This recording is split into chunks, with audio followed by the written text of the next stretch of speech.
Let's bring in Kayleigh McEnany, White House press secretary. Good morning to you, Kayleigh.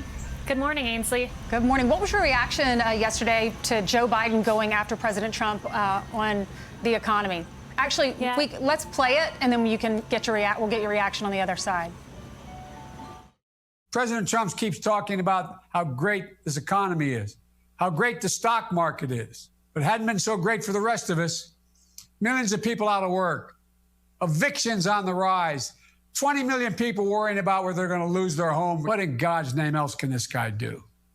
Let's look at one simple fact. This president is on track to be the only president in modern history to end up with fewer jobs at the end of his term than existed in America when he began his term. Kayleigh, is that fair? We just went through, or we are in the middle of a pandemic. Yeah, the one thing for Joe, he wants to talk about simple facts. I have a few simple facts for him. Let's start with the fact that Biden oversaw the slowest economic recovery since World War II. He had his bite at the apple. That's what they delivered. Compare that to President Trump, fastest economic recovery in modern history. The CBO told us that we were supposed to have double-digit unemployment until the end of the year.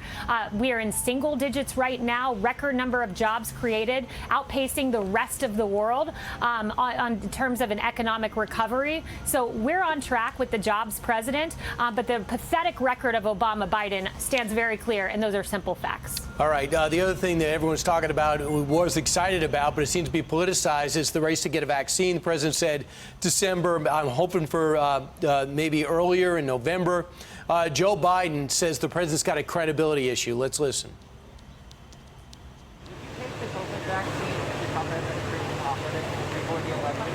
I would want to see what the scientists said. Would you trust Fauci and the FDA, sir? I want full transparency on the vaccine. One of the problems is the way he's playing with politics is he said so many things that aren't true. I'm worried if we do have a really good vaccine, people are going to be reluctant to take it. And so he's undermining public confidence.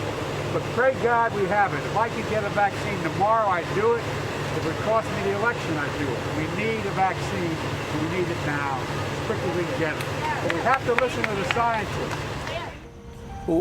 Was the president going to come up with the vaccine himself, or was he going to depend on the scientists? He's going to depend on the scientists, which is what he's done every single step of the way.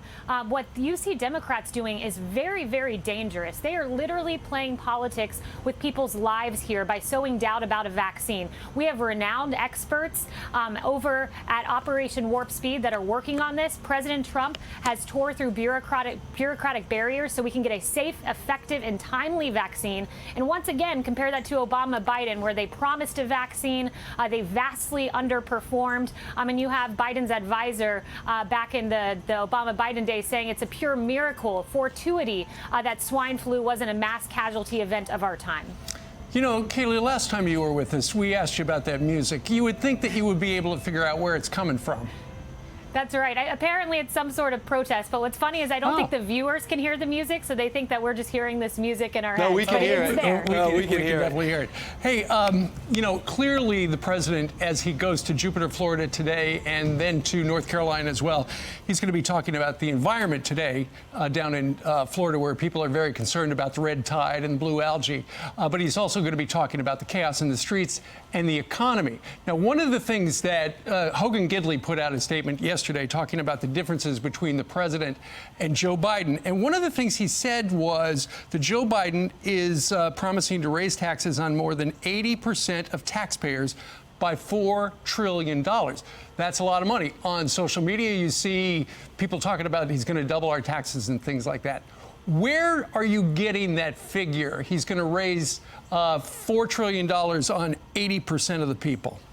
Yeah, well, just one simple proposal. Look at the payroll tax. On Capitol Hill, you have a Democrat there proposing to roll back the president's payroll tax forgiveness. This is a huge tax that forgives, that benefits mostly middle and low income workers. And at the same time, we're not touching Social Security because the money is coming out of the general fund to pay for this. Just simply the payroll tax. Democrats will pull that back, and also the Trump tax cuts. But doesn't a majority of the $4 trillion come from people making more than $400,000 a year?